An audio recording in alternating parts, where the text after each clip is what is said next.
The stagecoach lurched to a halt outside Gunnison, Colorado, and Fiona Zimmerman stepped down into the bitter February wind of 1883, ignoring the chorus of voices in her head that still insisted she was making a fatal mistake. She had traveled over 1,000 miles from Boston, leaving behind her aunt's suffocating parlor and the endless parade of doctors who had declared her constitution too delicate for anything more strenuous than needlepoint. The thin mountain air bit at her lungs, and she felt the familiar tightness in her chest, but she refused to let it show on her face as she surveyed the rough frontier town that would be her new home. The main street was a river of mud and melting snow, bordered by wooden buildings that looked like they might blow away in the next strong wind. Men in heavy coats and wide-brimmed hats trudged past, their boots squelching in the muck, barely sparing her a glance. A few women in practical homespun dresses hurried along the wooden sidewalks, their faces weathered by sun and wind in a way that would have horrified the ladies of Boston society. Fiona clutched her traveling case tighter and felt a thrill of something she had not experienced in years: possibility. "Miss Zimmerman." A thin man in spectacles approached, his coat buttoned to his chin against the cold. "I'm Henry Caldwell, attorney at law. I handled your uncle's estate. I must say, I was surprised to receive your telegram stating you intended to claim the property yourself." "My uncle left me his homestead," Fiona said, keeping her voice steady despite the altitude making her slightly dizzy. "I see no reason why I should not take possession of it." Caldwell's expression was a mixture of pity and concern. "Miss Zimmerman, I feel obligated to inform you that your uncle's property is quite isolated, and the winters here are exceptionally harsh. Perhaps it would be more prudent to sell the land and return to the comforts of civilization. I have already received several offers from neighboring ranchers interested in purchasing the acreage. I did not travel across the country to sell my inheritance without even seeing it," Fiona replied, feeling the familiar stubborn determination that had always gotten her into trouble back east. "I would like to visit the property as soon as possible." The lawyer sighed. "Very well. I will arrange for transportation tomorrow morning. Tonight, I have taken the liberty of securing you a room at the boarding house. Mrs. Henderson runs a respectable establishment." He gestured down the street. "I must warn you, Miss Zimmerman, frontier life is not suitable for everyone, particularly for young ladies of refined upbringing and delicate health." Fiona bit back a sharp retort. She was tired of being treated like porcelain that might shatter at the slightest touch. Her entire life had been circumscribed by her supposed frailty, by the weak lungs that had plagued her since childhood, by the pale complexion and slender frame that made everyone assume she was perpetually on the verge of collapse. But she had not felt weak when she boarded the train in Boston. She had felt alive. The boarding house was warmer than she expected, with a genuine fire crackling in the stone hearth and the smell of beef stew filling the air. Mrs. Henderson was a stout woman with iron-gray hair and kind eyes that assessed Fiona with practiced efficiency. "You are the Zimmerman girl," she said, not unkindly. "Heard you were coming. Your uncle was a good man, God rest his soul, kept to himself mostly, but always paid his debts and helped his neighbors when they needed it. It is a shame about the fever that took him last autumn." "I never had the chance to meet him," Fiona admitted. "My mother and he were estranged after she married my father." Mrs. Henderson ladled stew into a bowl and set it before Fiona along with thick slices of bread. "He spoke of her sometimes. Regretted the rift, I think. That is probably why he left you the land. Eat up now, you look half frozen." The stew was rich and warming, nothing like the bland broths and light consommes she had been restricted to back home. Fiona ate with genuine appetite, feeling strength return to her limbs. The other boarders drifted in as evening fell, mostly miners and merchants, men with rough hands and weathered faces who nodded politely but kept their distance. She was grateful for the privacy, exhausted from the long journey and the altitude that made every breath feel like work.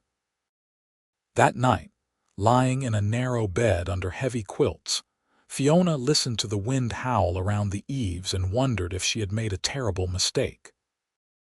The voices of her aunt and the doctors echoed in her mind, warning her that the frontier would kill her, that she was too fragile for such a harsh environment, that she should stay where it was safe.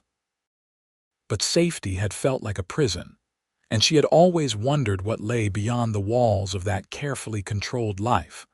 Morning came bright and cold, the sun glinting off snow-covered peaks that surrounded the valley. Caldwell arrived with a wagon driven by a taciturn man named Pete, who barely acknowledged her presence. They headed out of town, following a rutted road that climbed gradually into the foothills. The landscape was breathtaking and brutal, vast expanses of sagebrush and snow broken by dark stands of pine. Fiona wrapped her cloak tighter and tried not to cough as the cold air seared her lungs.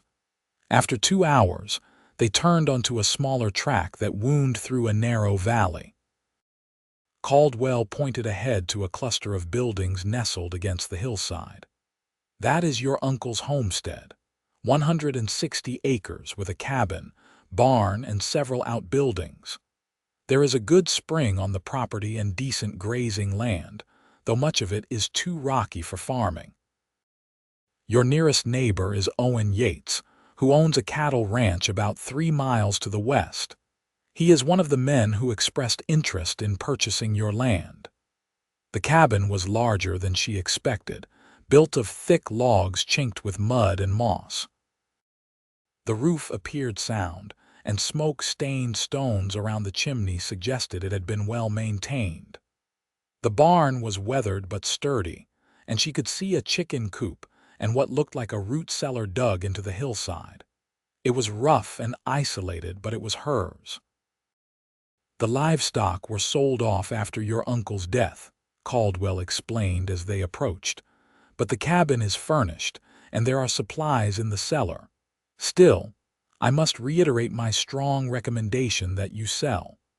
A woman alone in this country faces tremendous hardships."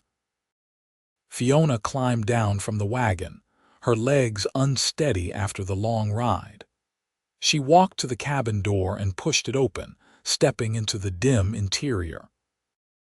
The single room was simple but serviceable, with an iron stove, a rough-hewn table and chairs, a bed frame in one corner, and shelves lined with various implements. Sunlight streamed through the small windows, illuminating dust motes in the air. It smelled of wood smoke and pine, and something indefinable that spoke of solitude and self-reliance. "I will stay," she said. Caldwell removed his spectacles and cleaned them, a gesture she was beginning to recognize as his response to frustration. "Miss Zimmerman, please be reasonable. You have no experience with frontier life, no knowledge of farming or ranching, and forgive me for being blunt, but your health is clearly not robust. The nearest town is hours away.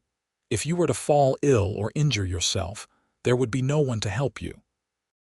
"Then I suppose I shall have to be very careful not to fall ill or injure myself," Fiona replied. She knew she sounded stubborn, perhaps even foolish, but the thought of returning to Boston made her feel like she was suffocating. The lawyer sighed heavily. "Very well.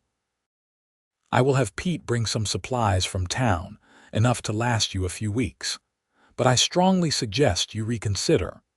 Winter is not yet over, and the worst storms often come in March. If you find yourself in difficulty, Owen Yates is your nearest neighbor. He is a gruff man but honorable. I will inform him of your presence here."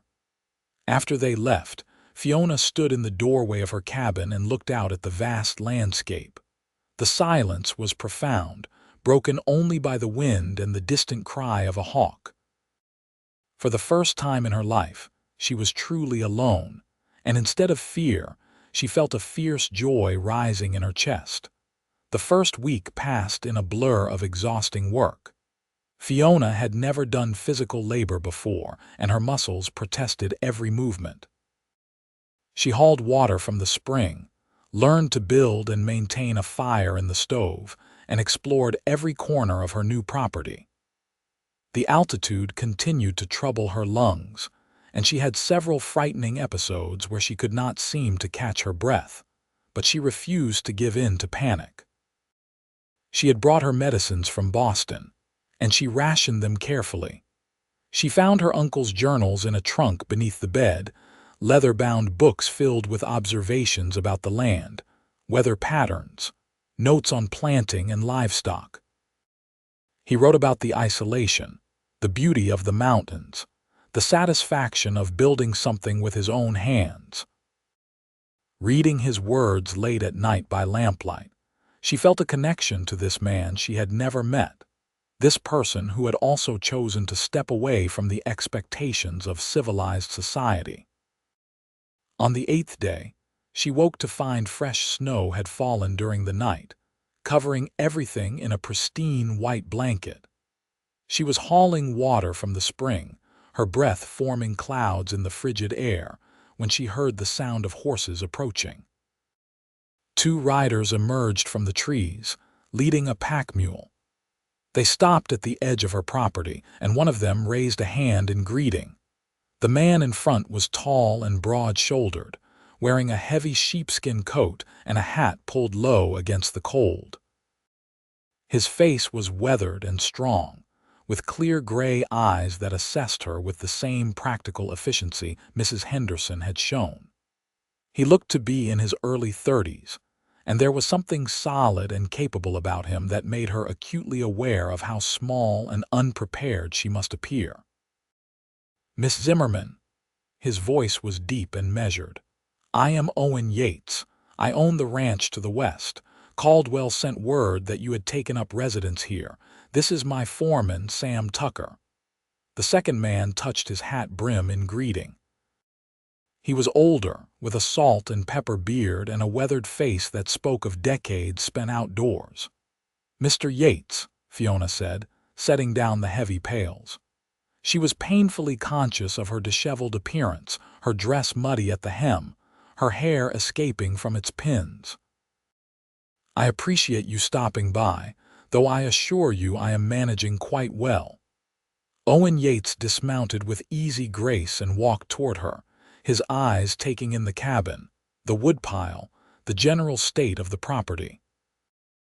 "No offense meant, Miss Zimmerman, but managing quite well is a relative term in this country. Caldwell mentioned you are from Boston and have no experience with frontier living.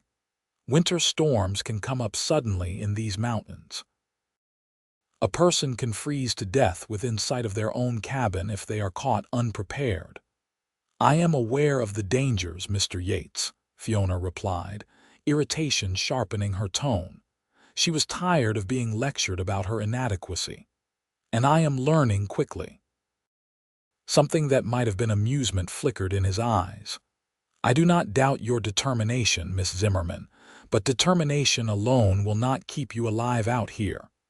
He gestured to the pack mule. "We brought some supplies. Extra firewood, smoked meat, lamp oil. Your uncle was a good neighbor, and I figure you might appreciate some help getting established." Pride warred with practicality. She was running low on several essentials, and the thought of trying to make the journey to town in the snow was daunting. "That is very kind of you," she said carefully. "I would be happy to pay you for the supplies." "No payment necessary," Owen said. "Neighbors help each other out here. That is how people survive." He and Sam began unloading the mule, carrying supplies to the cabin. Fiona wanted to protest, to assert her independence, but she recognized genuine kindness when she saw it. As they worked, Owen's gaze kept returning to her, and she realized he was assessing her in the same way he might evaluate a horse or a piece of land, determining value and capability. It should have annoyed her, but there was no condescension in his expression, only a kind of careful calculation. "Caldwell said you have been unwell," Owen said as he stacked firewood near the door, "that the altitude is difficult for you." "I have weak lungs," Fiona admitted, seeing no point in hiding it. "But I am managing. The cold air is challenging, but I am adjusting." "Weak lungs," Owen repeated, and she braced herself for the inevitable speech about how she should return east for her own safety.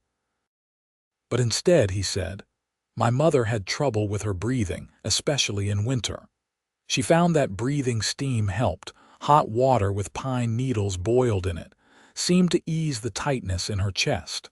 Fiona was surprised by the practical suggestion. "I will try that, thank you." When they finished unloading, Owen stood by his horse, one hand on the saddle, clearly debating whether to say something. Finally, he spoke. "Miss Zimmerman, I am going to be direct with you because I think you prefer plain speaking.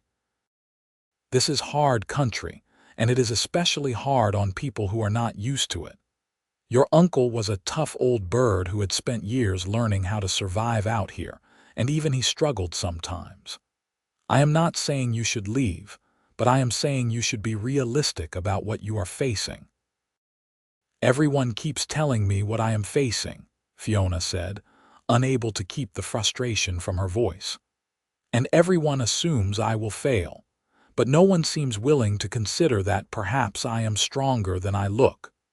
Owen studied her for a long moment, and something shifted in his expression.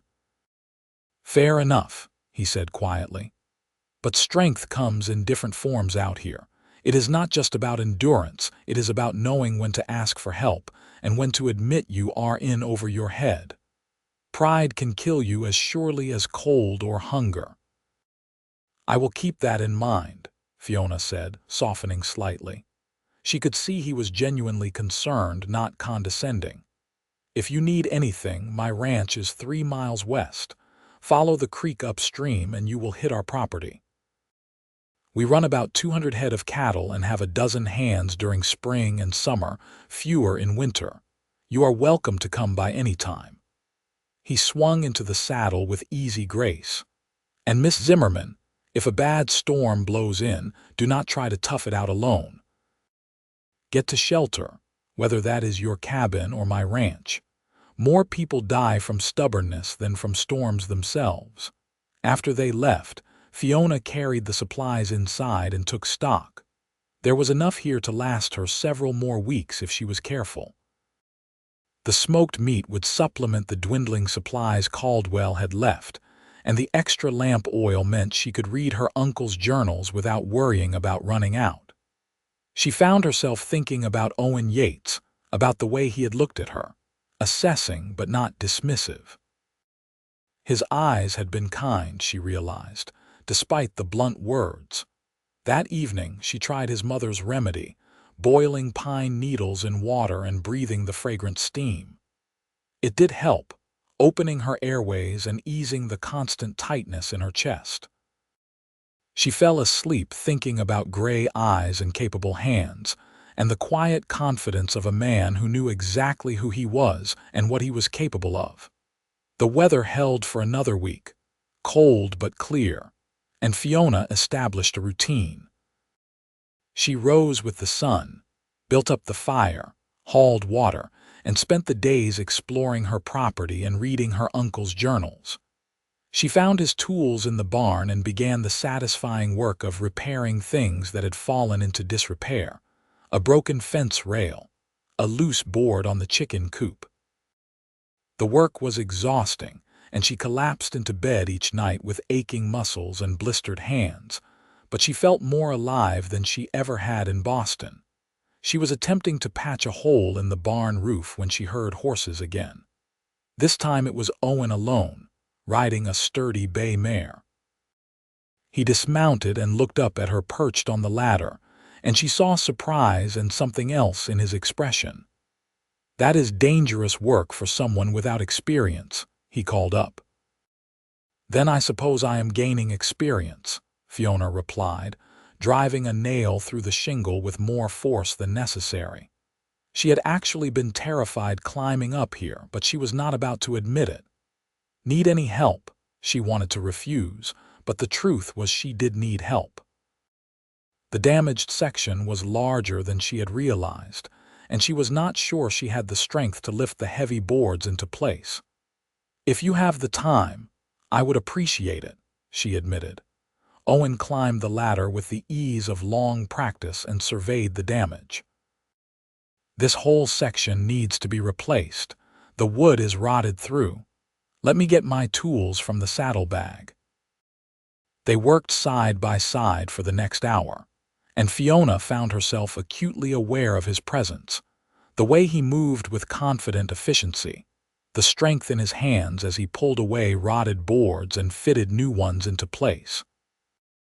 He did not talk much, but when he did speak, it was to explain what he was doing or to offer her a tool.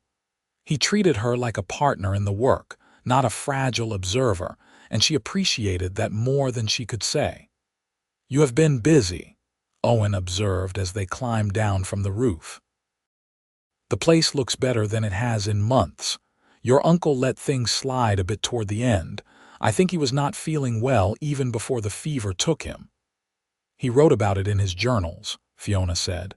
"The tiredness, the aches. I wish I could have known him." "He was a good man," Owen said. "Quiet, kept to himself, but reliable. That matters a lot out here." He paused, seeming to weigh his words. "I heard talk in town. People are saying you will not last another month, that you will sell and go back east before spring." "People have been underestimating me my entire life," Fiona replied. "I am rather used to it."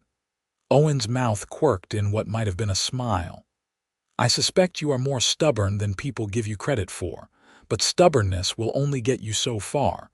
You need skills, knowledge.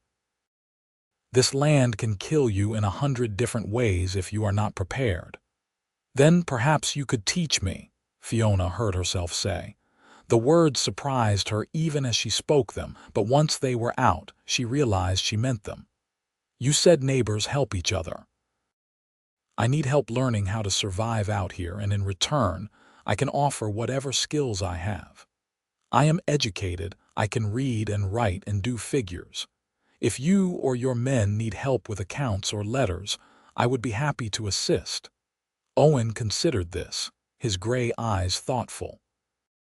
"That is a fair offer. My foreman Sam is good with the ranch work but struggles with the paperwork, and my younger hands could use some education in reading and writing. Most of them never had much schooling." He extended his hand. "We have a deal, Miss Zimmerman." His hand was large and calloused, warm despite the cold air. Fiona shook it firmly, feeling the strength in his grip. "Please call me Fiona. If we are going to be working together, formality seems unnecessary." "Owen," he said simply.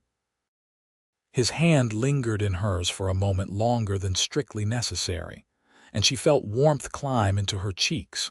Over the following weeks, a pattern emerged. Owen or one of his men would stop by every few days, ostensibly to check on her, but always finding some work that needed doing. Owen taught her how to chop wood properly, how to maintain her tools, how to read the weather and predict storms. In return, she rode to his ranch twice a week to help with the accounts and to teach basic literacy to 3 young cowboys who were eager to learn. The Yates ranch was larger than she had expected, a sprawling operation with a sturdy main house, a bunkhouse for the hands, and numerous outbuildings. Owen's home was comfortable but sparse, the home of a man who spent most of his time working rather than worrying about decoration. He lived alone, she learned, his parents having passed away years earlier and his only sibling, a sister, having married and moved to California. "I inherited the ranch when I was 22. He told her one afternoon as they sat at his kitchen table reviewing the accounts. "My father died from a horse accident and my mother followed a year later. I think she just gave up after he was gone. They had built this place from nothing, and I swore I would keep it going for them. It must have been hard, taking on such responsibility so young, Fiona said softly. It was. Still is some days. But this land gets into your blood. I cannot imagine living anywhere else. He looked at her directly. I thought you were crazy when Caldwell told me you were staying, a Boston lady with no experience trying to homestead alone.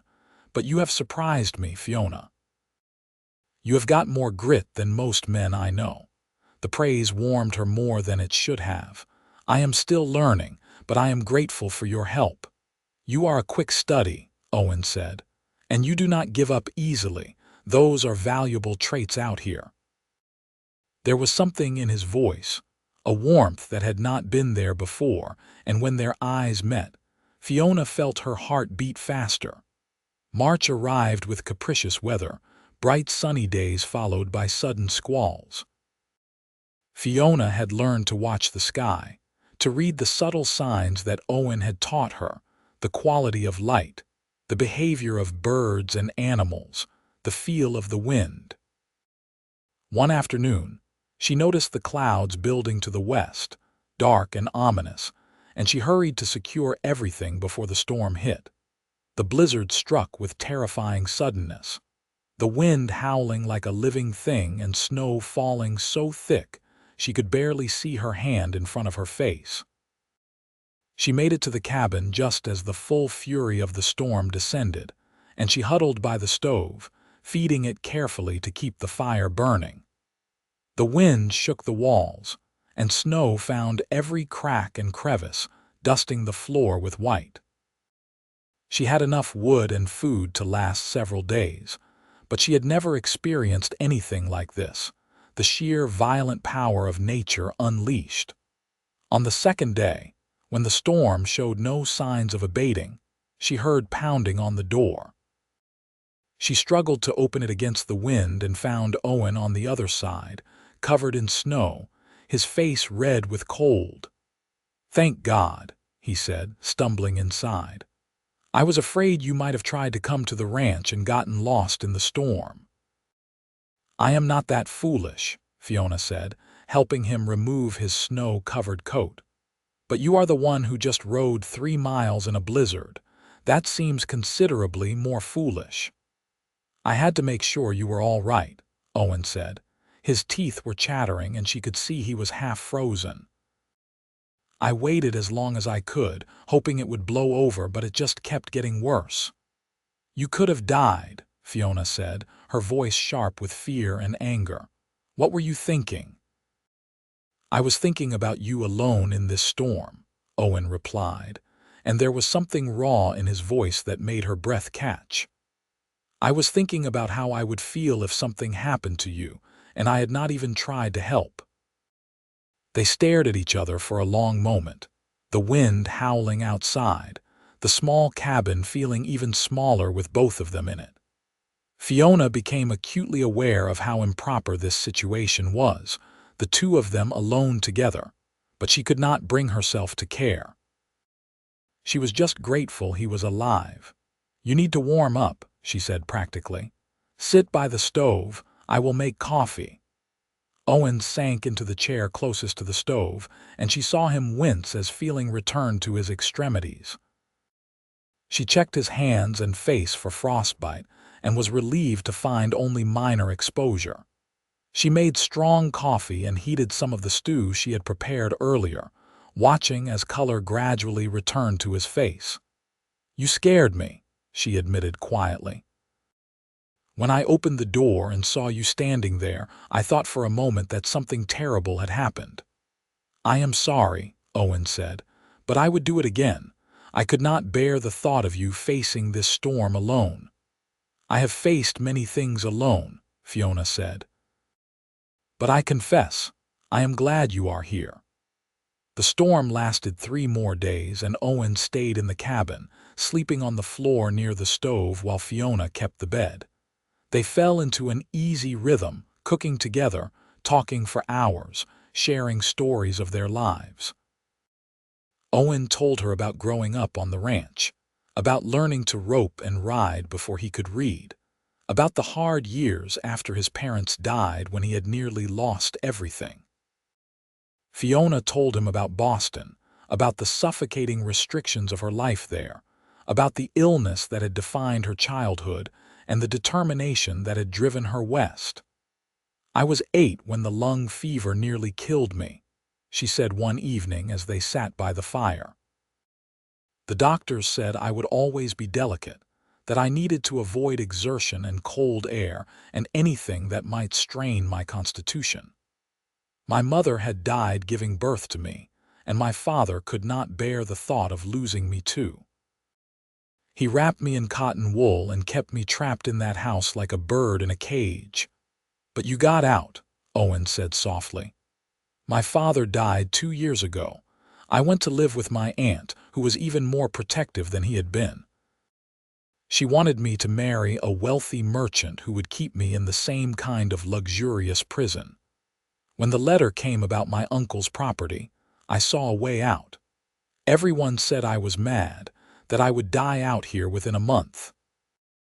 Maybe they were right to worry, but even if I die tomorrow, at least I will have lived first. Really lived." Owen reached out and took her hand, his large, warm fingers wrapping around hers. "You are not going to die tomorrow. You are stronger than you know, Fiona. I saw it the first time I met you, that fire in your eyes. You have got the heart of a survivor. You are the first person who has ever seen me as anything other than fragile," Fiona whispered. "Then everyone else is blind," Owen said. His thumb traced gentle circles on the back of her hand. "You are one of the strongest people I have ever met." Something shifted between them in that moment, something that had been building for weeks, finally crystallizing into recognition. They were sitting very close, the firelight casting shadows across Owen's strong features, and Fiona found herself wanting to close the distance between them. "Owen," she began, but he was already moving, leaning in slowly, giving her time to pull away. She did not pull away. His lips met hers in a kiss that was gentle and questioning, and she responded without hesitation, her free hand coming up to rest against his chest, feeling the solid beat of his heart beneath her palm. When they finally broke apart, both breathing hard, Owen rested his forehead against hers. "I have been wanting to do that for weeks," he admitted, "but I did not want to presume.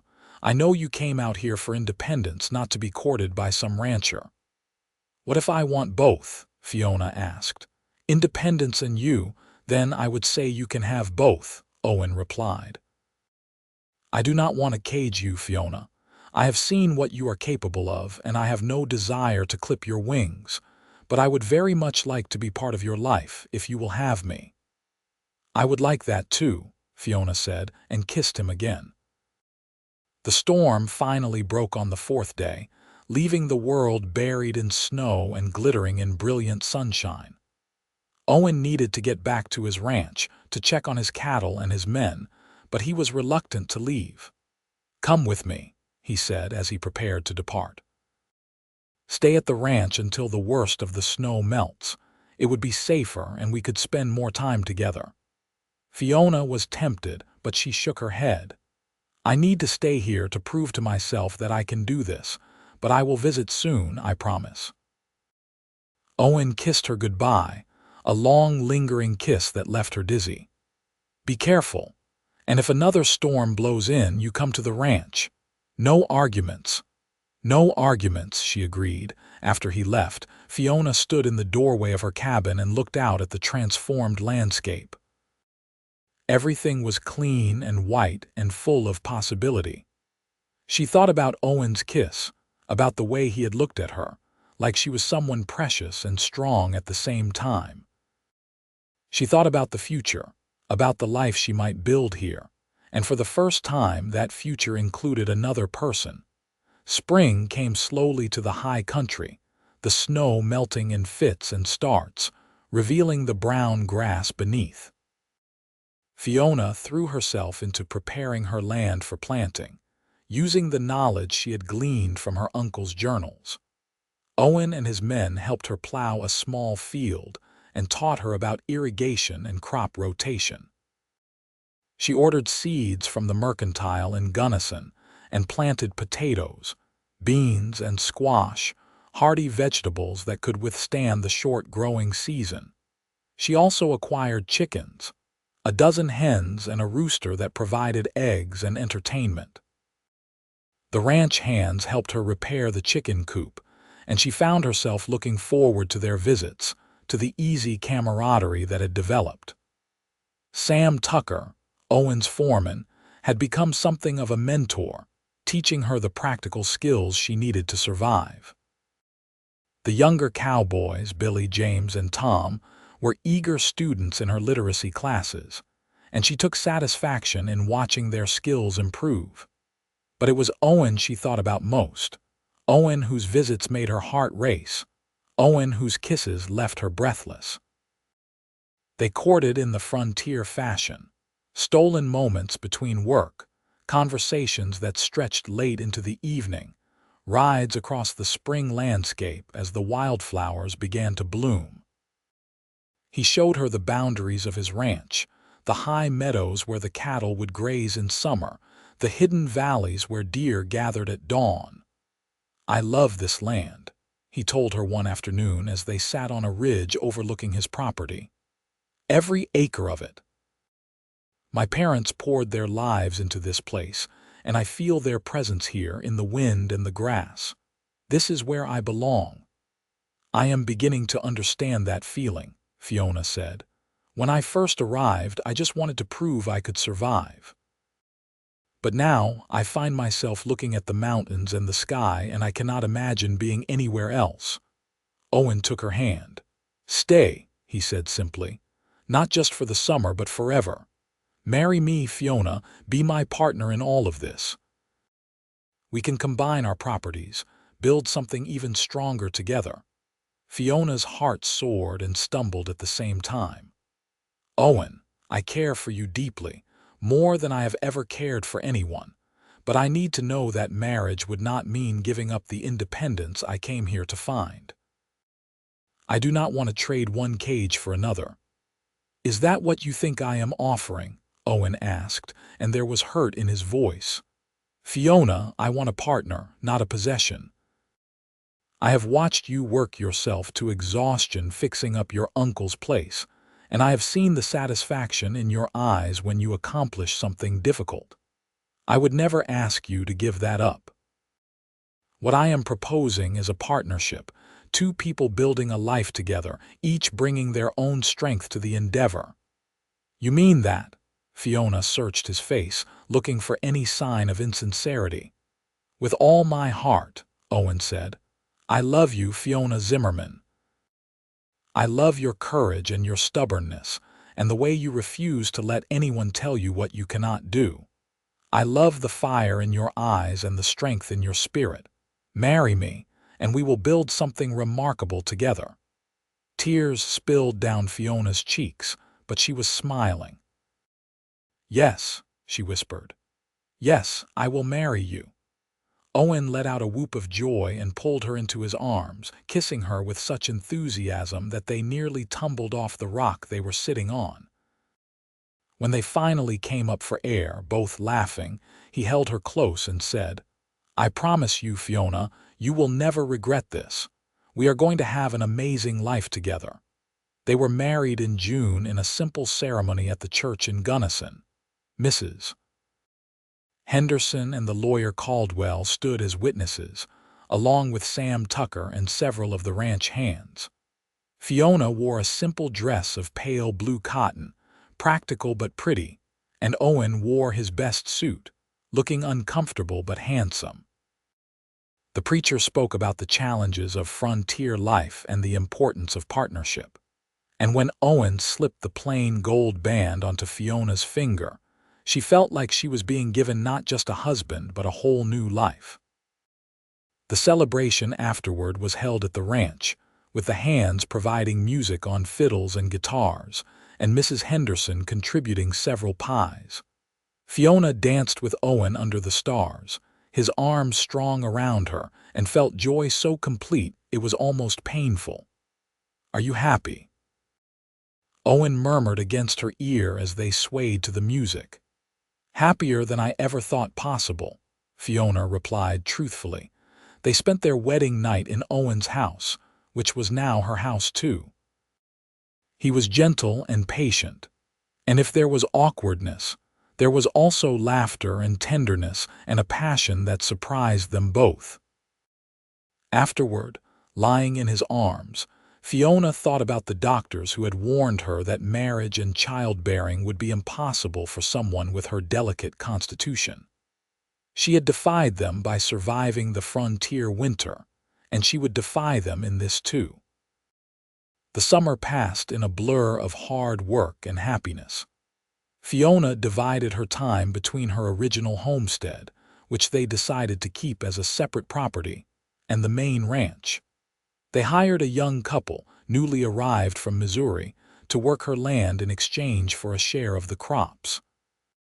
She continued teaching the ranch hands and helping Owen with the accounts, but she also learned to ride well enough to help with the cattle, despite Owen's initial protests. "You are going to break your neck," he grumbled the first time she insisted on joining the hands for a day of moving cattle. "Then you had better teach me to do it properly so I do not," Fiona retorted, and he had laughed and given in. She proved to be a capable, if unconventional, rancher's wife. She could not rope as well as the men, and she did not have their strength, but she had good instincts and a willingness to learn. The hands grew to respect her, and Sam Tucker once told Owen in Fiona's hearing that the boss had chosen well. "She has got sand, that one," Sam said approvingly. "Not afraid of hard work or getting her hands dirty. You are a lucky man, Owen." "Do not I know it," Owen replied, pulling Fiona close and kissing the top of her head. There were challenges, of course. Fiona's health remained precarious, especially during the dusty heat of late summer when breathing became difficult. There were days when she had to rest, when even simple tasks left her exhausted and gasping. Owen learned to read the signs, to know when to insist she take it easy, and Fiona learned to accept help without feeling like she was failing. It was a delicate balance, maintaining her independence while acknowledging her limitations. In August, a neighboring rancher tried to run his cattle onto Owen's land, claiming the boundaries were unclear. Owen confronted the man, a bellicose bully named Silas Grant, who had been causing trouble in the area for years. The confrontation nearly came to blows, but Owen kept his temper and produced the legal documents that clearly showed the property lines. Grant backed down, but not before making threats. "That man is going to be trouble," Sam warned. "He has been trying to expand his holdings for years, and he does not care who he pushes out to do it." "Let him try," Owen said grimly. "This is my land, and I am not giving it up." Fiona worried about the situation, but she kept her concerns to herself.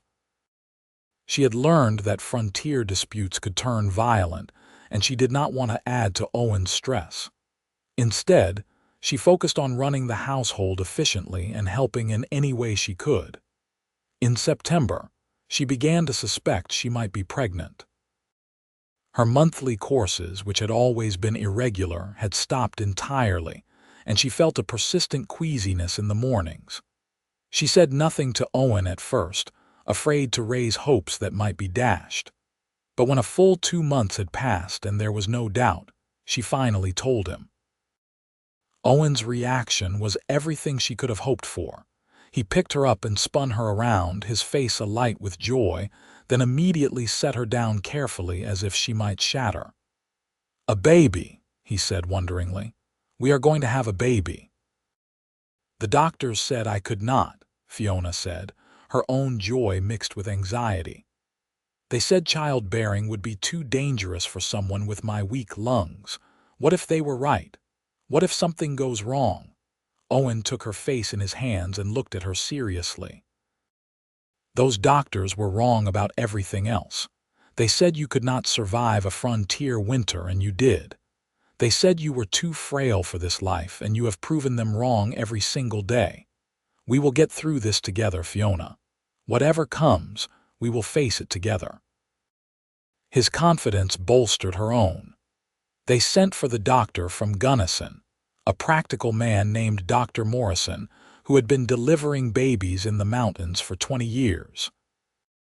He examined Fiona and pronounced her healthy enough, though he warned that the pregnancy would be challenging given her respiratory issues. "You will need to be careful," he told her. "Avoid overexertion, especially in the later months. And if the baby comes early or there are complications, we may face difficulties. But I have seen frailer women than you deliver healthy babies. Take care of yourself, follow my instructions, and have faith."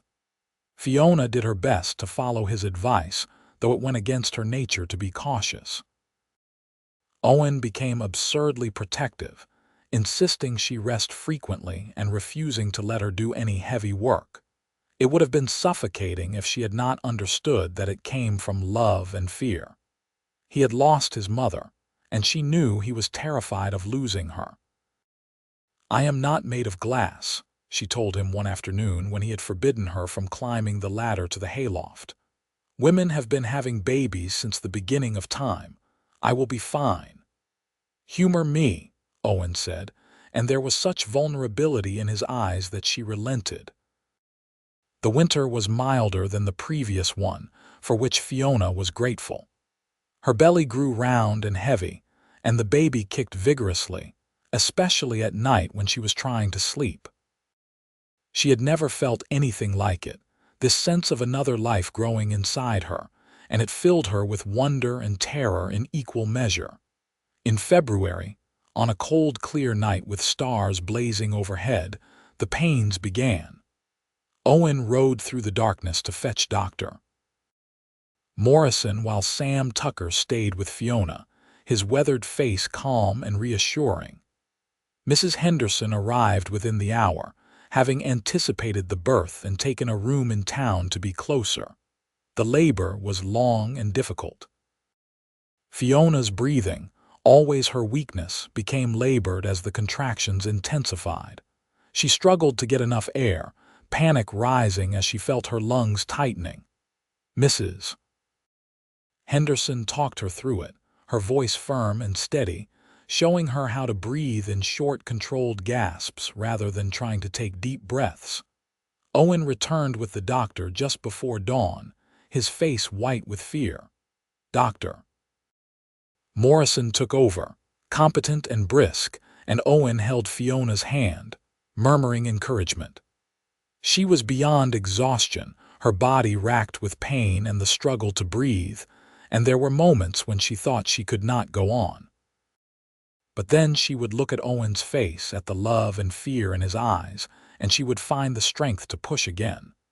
The baby was born as the sun rose, filling the room with golden light. The thin wail filled the air, and Fiona collapsed back against the pillows, tears streaming down her face. "A boy," Dr. Morrison announced, cleaning the infant with practiced efficiency. "Small but healthy. You did well, Mrs. Yates." Owen was crying openly as he held his son for the first time, this tiny, perfect person they had created together. "He is beautiful," he said in wonder. "Fiona, he is beautiful." They named him Thomas Owen Yates after Owen's father. He was indeed small, barely 6 pounds, but he was fierce and strong from the beginning. Fiona nursed him, marveling at the tiny fingers that gripped hers with surprising strength, the dark eyes that studied her face with solemn intensity. Recovery was slow. The birth had taken a toll on Fiona's already compromised lungs, and she developed a cough that persisted for weeks. Dr.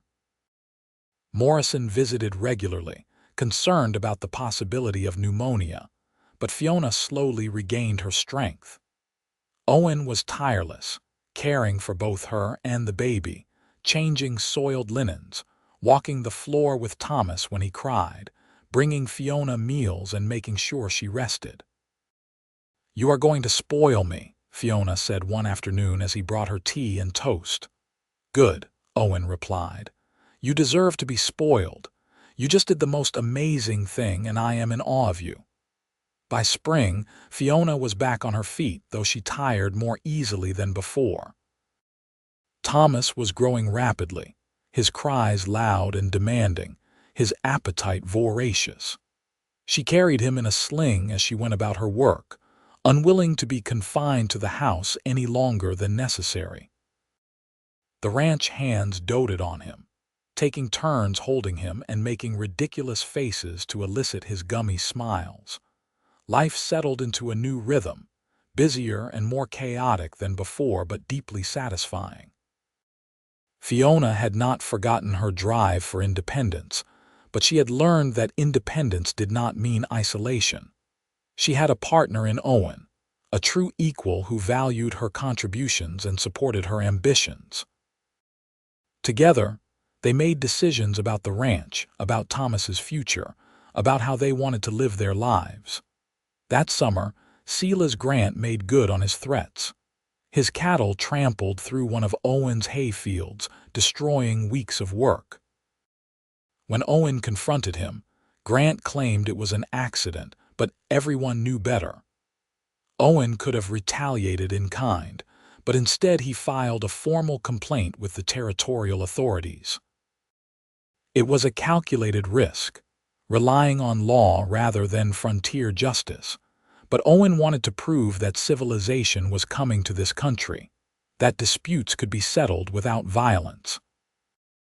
The territorial judge ruled in Owen's favor, ordering Grant to pay damages and warning him against further trespassing. Grant was furious, but with the law clearly on Owen's side, there was little he could do. The victory felt hollow to Owen, who knew he had made an enemy, but Fiona was proud of him for taking the honorable route. "You showed real courage," she told him. "It would have been easier to fight, but you chose the harder path. That matters." "I did it for Thomas," Owen said. "I want him to grow up in a place where law matters, where people can resolve their differences without resorting to violence. I am trying to build a better future for him." Time moved swiftly. Thomas learned to walk, his first tottering steps across the porch bringing cheers from everyone present. He learned to talk, his first word predictably being "da," much to Owen's delight.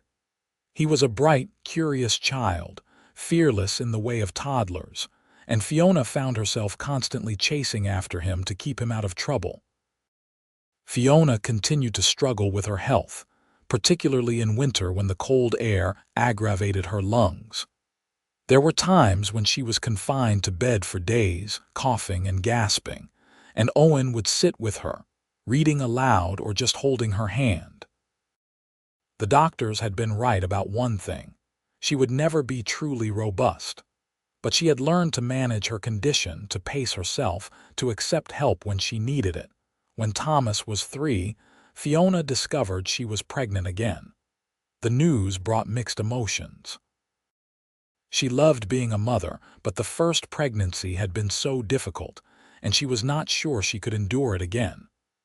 Owen was supportive but worried, and Dr. Morrison warned that each subsequent pregnancy would likely be harder on her body. "This has to be the last one," the doctor said bluntly. "Your lungs cannot take much more strain. Another pregnancy after this could kill you."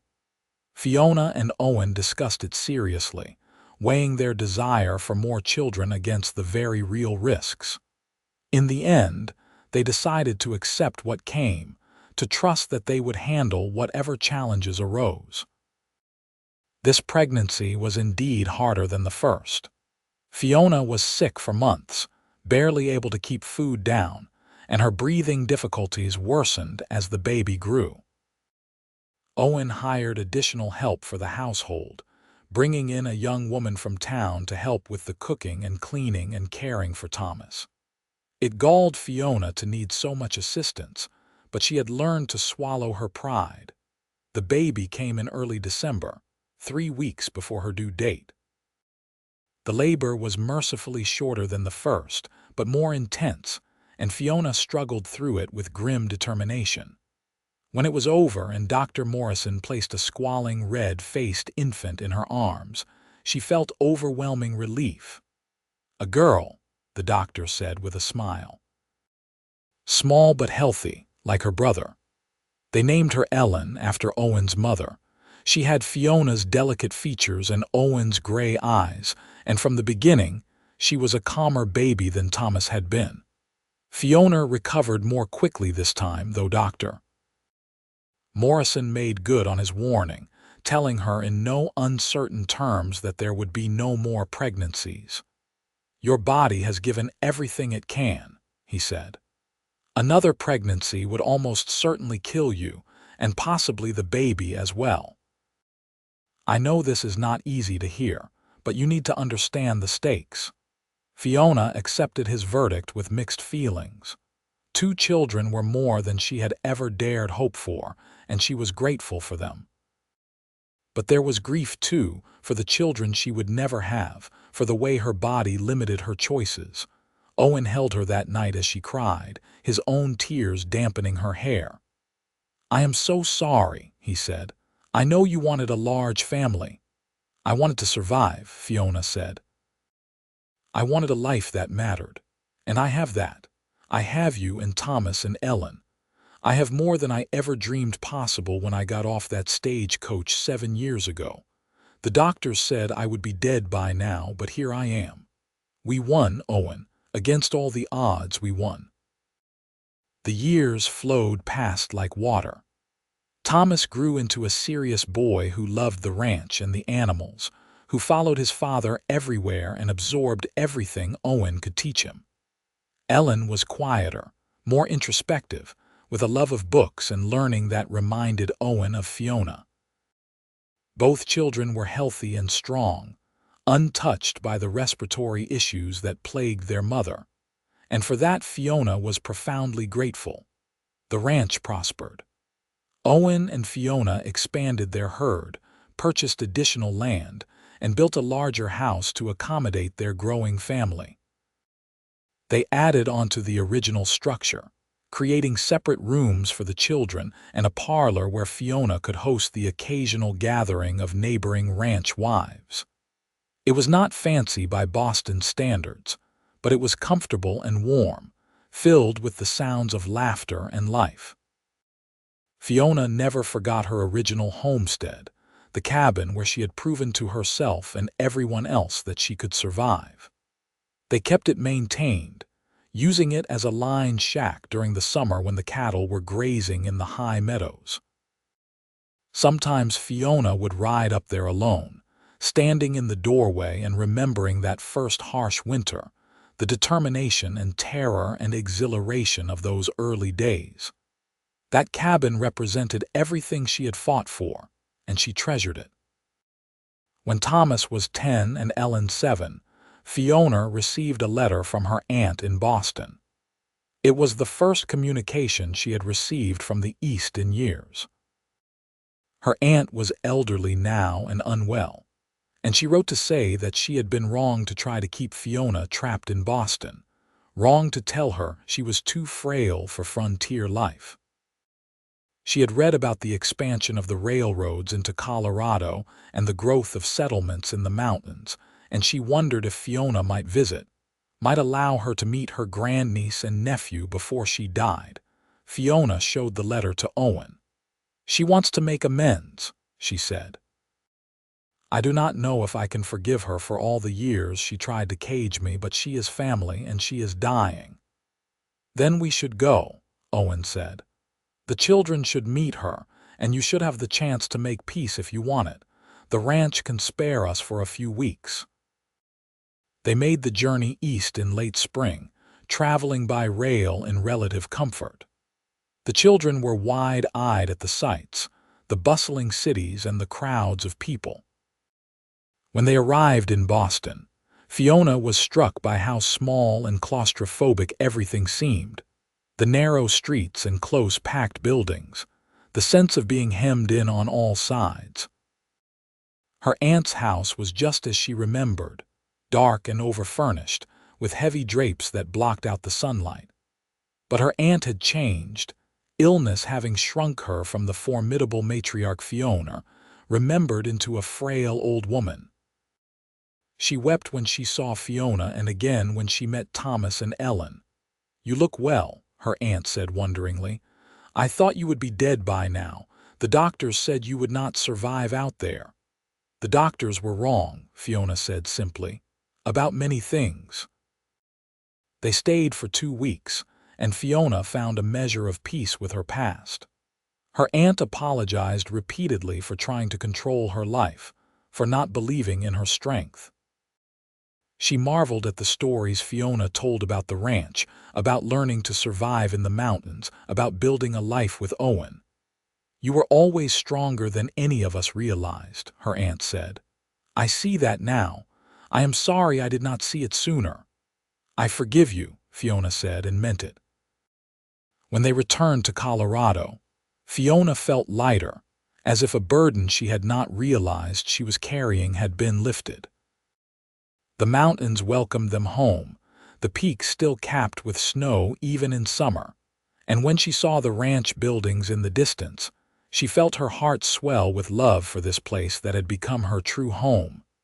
The years continued to pass. Thomas grew into a capable young man who loved the ranch as much as his father did. He was good with cattle and horses, responsible and hardworking, and Owen began to slowly turn over more of the ranch operations to him. Ellen remained bookish and dreamy, but she also developed a practical streak, keeping meticulous records of the ranch finances and helping Fiona with the business correspondence. Both children knew their mother's health was precarious, and they had learned to be watchful, to fetch her medicine when her breathing grew labored, to help her rest when she pushed herself too hard. Fiona's health declined gradually over the years. The harsh winters continued to take their toll, and she developed a persistent cough that never entirely went away. By the time she was 40, she could no longer ride for long distances or do heavy physical work. But her mind was sharp, and she continued to manage the household and help with the ranch accounts. She wrote letters for the ranch hands who could not write themselves, taught reading to their children, and maintained the small library she had collected over the years. Owen never stopped treating her like she was precious. He would bring her wildflowers in summer and sit with her by the fire in winter, reading aloud or just holding her hand. They had built a good life together, a partnership based on mutual respect and deep love, and neither of them took it for granted. One spring afternoon, when Fiona was 43, she and Owen rode up to her original homestead. Thomas and Ellen were old enough now to manage the ranch for a day, and Owen had suggested they take some time away. They sat on the porch of the cabin, watching the sun sink toward the mountains, painting the sky in shades of gold and crimson. "You ever regret it?" Owen asked. "Staying here, marrying me, the hard life we have lived," Fiona looked at him in surprise. "Not for a single moment. Why would you ask that?" "I have watched you struggle so much over the years," Owen said. "The winters that make you sick, the pregnancy that nearly killed you, all the things you have endured. Sometimes I wonder if you would have been better off staying in Boston, living an easier life." "An easier life, perhaps," Fiona said, "but not a better one. Owen, before I came here, I was not really living. I was just existing, trapped in a beautiful prison, waiting to die. You saw past my frailty to the strength underneath. You treated me like an equal, like someone capable of great things. You gave me partnership and love and a life full of purpose. How could I possibly regret any of that? You have given me far more than I have given you," Owen said quietly. "You have made me a better man, a better father, a better rancher. You brought learning and culture to this rough place. You showed everyone that strength comes in many forms. I am the one who is grateful." They sat in comfortable silence, watching the light fade and the first stars appear. Fiona felt at peace, knowing that whatever time she had left, she had lived it fully on her own terms in this wild, beautiful country she had come to love. Thomas married at 22, a sensible rancher's daughter named Sarah who fit into the family seamlessly. They built a house on the eastern edge of the property, close enough to help with the ranch but far enough for independence. A year later, they gave Fiona and Owen their first grandchild, a sturdy boy they named Owen Thomas Yates, who had his grandfather's gray eyes and his grandmother's determined chin. Holding her grandson for the first time, Fiona thought about all the doctors who had told her she would never survive to see such a day. She had defied every expectation, every dire prediction. She had built a life far beyond anything she had dared imagine on that cold February day when she stepped off the stagecoach in Gunnison. Ellen showed no interest in marriage, declaring that she wanted to study medicine instead. It was an unusual ambition for a woman, but Fiona encouraged her, and Owen paid for her to attend a women's medical college in Denver. Ellen came home during summers, full of stories about her studies and her plans to practice medicine in the Colorado mountains, where doctors were scarce and desperately needed. "I want to help people like you," Ellen told Fiona one summer evening. "People who do not fit the narrow definitions of health that doctors back east cling to. You have shown me that physical frailty does not mean a person cannot live a full and meaningful life. I want to help other people understand that." Fiona's eyes filled with tears. "You are going to do wonderful things," she said. "I am so proud of you." The years were kind to Fiona and Owen, all things considered. They grew old together, their hair turning gray, their bodies slowing down, but their love never diminishing. They still held hands as they sat on the porch in the evenings, still shared secret smiles across the dinner table, still found joy in each other's company. When Fiona was 50, she developed pneumonia during a particularly harsh winter. Dr. Morrison, now elderly himself, was blunt about her chances. "Her lungs are too damaged. I do not think she will survive this." But Ellen had finished her medical training and came home immediately. She nursed her mother with skill and determination, using the latest treatments and refusing to accept that her mother was dying. Fiona pulled through, though it took months to fully recover, and afterward she was frailer than before, needing a wheelchair for longer distances. "I thought I was going to lose you," Owen said one night as they lay in bed together, his voice rough with emotion. "Not yet," Fiona whispered. "I am too stubborn to go before I am ready." She lived to see Thomas and Sarah welcome 3 more children, to see Ellen establish a thriving medical practice in Gunnison, to see her original homestead preserved as a reminder of where it all began. She lived to see the century turn, the year 1900 arriving with celebrations and hopes for the future. On a clear June day in 1903, Fiona sat on the porch with Owen, surrounded by her children and grandchildren. She was 61 years old, ancient by the standards of the doctors who had treated her in Boston, and she had lived to see wonders they had declared impossible. She had survived frontier winters, childbirth, pneumonia, and 100 other challenges. She had built a ranch, raised a family, and made her mark on this wild country. "I think I am ready now," she told Owen quietly as the sun set over the mountains. "I have had such a good life, but I am tired." Owen's eyes filled with tears, but he nodded. "I understand."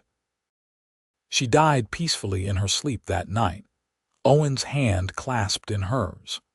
The whole community mourned her, remembering the frail Boston lady who had defied all expectations and built a legacy of strength and determination. Owen lived for 5 more years, long enough to see Thomas fully established as the owner of the ranch, long enough to see Ellen become the most respected doctor in the county. He was buried beside Fiona on a hillside overlooking the ranch they had built together, and their headstone reads simply, Owen Yates and Fiona Yates, partners in life and love. Thomas ran the ranch with the same integrity his father had shown, and when he grew old, he passed it on to his own children, along with the stories of his mother and father, the rancher and the Boston lady who had proven that love and determination could overcome any obstacle. The original homestead was preserved, becoming a landmark that reminded future generations that strength came in many forms, and that the fire in someone's eyes mattered far more than their physical frailty. Ellen practiced medicine for 40 years, treating countless patients with the same compassion and respect her mother had shown everyone she met. She never married, but she had a rich, full life, surrounded by the family her parents had created and the community they had helped build.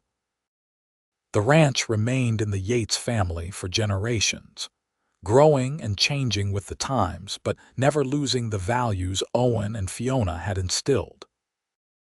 Their story became part of the family lore, told and retold around dinner tables and campfires.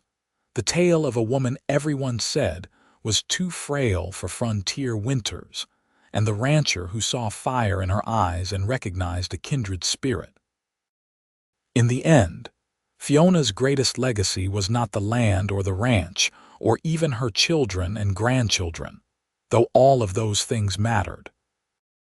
Her greatest legacy was the proof that people could defy expectations, that strength came from within, and that a life lived on one's own terms was worth any amount of struggle. She had come to Colorado seeking independence and had found so much more: love, purpose, family, and a place in the world that was entirely her own. The doctors had been wrong about everything, and Fiona Zimmerman Yates had spent her entire life proving it.